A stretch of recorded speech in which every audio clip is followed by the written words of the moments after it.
అంటే తను ఇప్పుడు ఎక్కడికి వెళ్తుంది అంటే లావణ్య నేను ఎవరు అడుగుతున్నారో చెప్పండి. ఇప్పుడు మీరందరూ కూడా దయచేసి రాష్ట్రంలో అక్కడ నుంచోబెట్టండి, మా ఇద్దరిని మాట్లాడుకోనివ్వండి. ఒక నిమిషం. మరి 10 సంవత్సరాలు ఉన్న మనిషి ఒకసారిగా నన్ను మాట్లాడనివ్వకుండా చూడనివ్వకుండా చేస్తున్నారు. నేను ఎలా బతుకున్నాను? ఎవరు చూడనీయకుండా చేస్తున్నారు అందరూ అండి. మరి తను సపోర్ట్ చేసే వాళ్ళు అందరూ అవ్వచ్చు, ఎవరైనా అవ్వచ్చు. ఇప్పుడు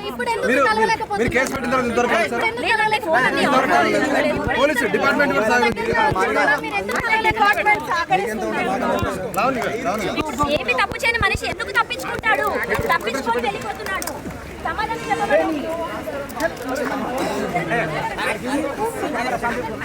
వెళ్ళనివ్వండి, వెళ్ళనివ్వండి, వెళ్ళనివ్వండి. మీకు పెళ్ళైంది కదా, మీ భర్త మిమ్మల్ని వదిలేస్తే ఏంటి? నా భర్త నన్ను వదిలేశాడు, నాకు నా భర్త కావాలి, నాకు నా భర్త కావాలి. అన్ని అయ్యాయండి, 10 ఏళ్ళు ఉన్నామండి. 10 ఏళ్ళు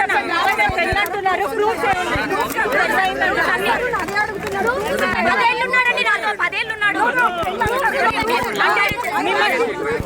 మీకు తాళి కట్టడం వీడియో గానీ ఫోటో గానీ అట్లాంటివి ఏమైనా ఉన్నాయా చెప్పండి.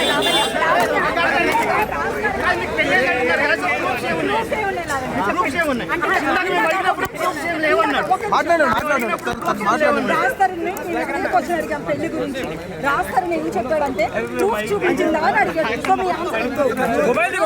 మేమిద్దరం లవ్ మ్యారేజ్ చేసుకున్నాం, మేమిద్దరం మాత్రమే ఉన్నాం.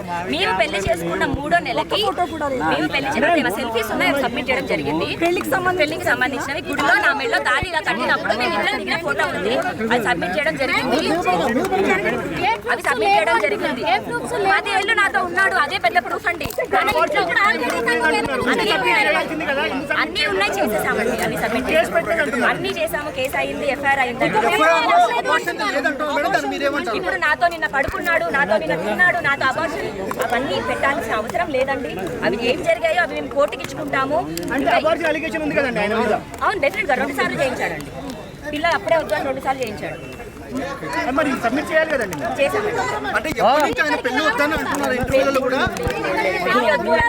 బయట సమాజానికి అదొక కారణంగా చెప్తున్నాడు, అంతే తప్ప ఎందుకు అర్హత లేదండి. అతను నా ఇంట్లోంచి పారిపోయాడు.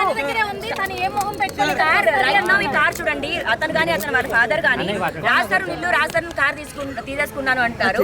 నేను ఒక నార్మల్ అమ్మాయిని, వాళ్ళ అతని ఇంట్లో ఉన్న మనిషిని తీసుకొని ఏదో కబ్జా చేయడానికో ఇప్పుడు ఇంటికి వచ్చి ఊరుకుంటారా? ఆకలిస్తున్నారు, ఒకసారి పెడతారు, 2 సార్లు పెడతారు. 11 ఏళ్ళు ప్రూఫ్స్ అన్ని సబ్మిట్ చేయడం జరిగిందండి. లేవు అని అతను చూపించమనండి, ప్రూఫ్ ఉందని చూపించాను.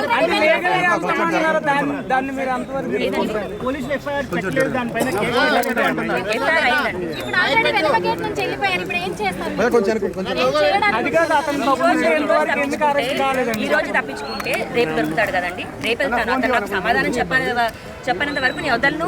చేయాల్సిందంతా చేసి వదిలించుకోవాల్సిందంతా వదిలించుకొని నేను లీగల్ గా చూసుకుంటాను. మా లాయర్ మాట్లాడతాడు అంటే కరెక్ట్ కాదు. అదే అండి, ఇప్పుడు ఎందుకు అరెస్ట్ చేయట్లేదు అన్నది డెఫినెట్ గా. ఇప్పుడు అతను మరి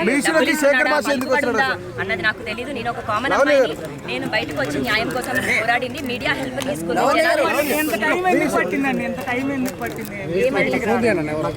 నాకు 10 ఏళ్లలో ఇప్పుడే కదండి నన్ను వదిలేసింది. ఎప్పుడు వదిలేసి పెళ్లి చేసుకున్నామని చెప్తున్నాను. బయట ప్రపంచానికి చెప్పనంత మాత్రాన